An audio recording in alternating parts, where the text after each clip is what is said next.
In this video I'm doing a review of the Kaisercraft dot grid notebook, and this one, as you probably already noticed, has a glitter cover. So I have seen plenty of glitter notebooks around, but they're usually at the cheap shop for a couple of bucks, and I'm just doubtful how long the glitter will actually stay stuck to the cover.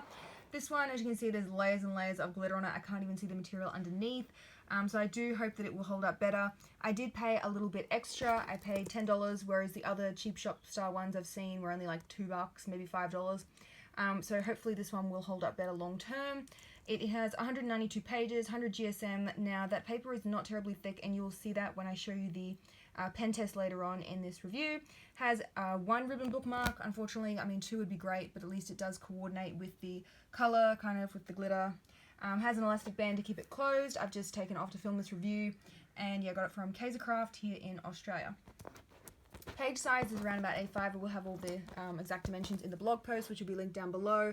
And the reason that I really wanted it is the bright white paper. As you can see, I really don't like the cream, like yellow ivory color paper that some dot grid notebooks have. I really want bright white. So if I see one bright white, I pretty much always get it. And the glitter was just an added extra.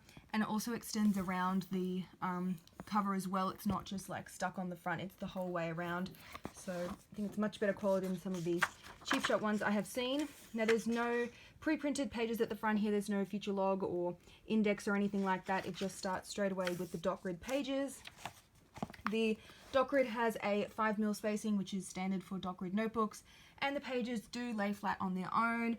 They could lay a bit more flat if you break the spine of the notebook. So turn it over, pull it back. You probably see me do this a few times if you watch my review videos, and then you turn it back over. They will lay a bit more flat once you do that. Not perfectly flat in this case, unfortunately, but at least they're not wanting to close on their own, as is the case with some other dot grid notebooks. Another thing to point out, there is no page numbers, unfortunately. I really do love having page numbers instead of having to add them myself.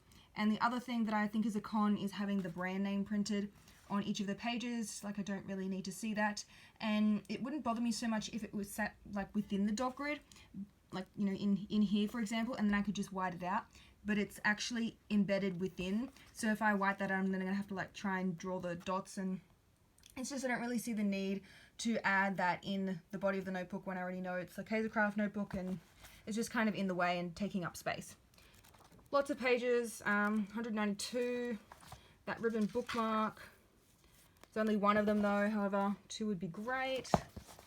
And there's not really much else to say about the notebook other than the pen test. There's no pocket folder at the back either. Okay, so I did all my usual pens. You've probably seen me use these dozens of times. So the pens had quite a bit of show through. As you can see, everything, including ballpoint pens, which are normally not too bad, but they have even got show through as well. And there's also a little bit of indenting on the back side of the paper, which you can see for some of them. And the marker pens just bled straight through the page. Same with the maybe stamps. And the highlighters, similar story, fair bit of ghosting and show through. So if you're going to use this notebook, maybe if you are okay to go with pretty notebook cover and lower quality paper inside, then no worries.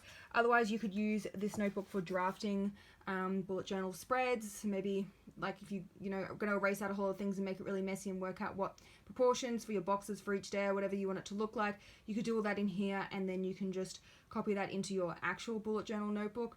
So if you want to do drafting ideas and layouts and all that, then a notebook without page numbers, I would normally use those for that. You could also do a master list book where you just brain dump all the things you need to do, and then when you want to add it to your weekly spread, you can just line through in this notebook and then add it to your actual bullet journal notebook.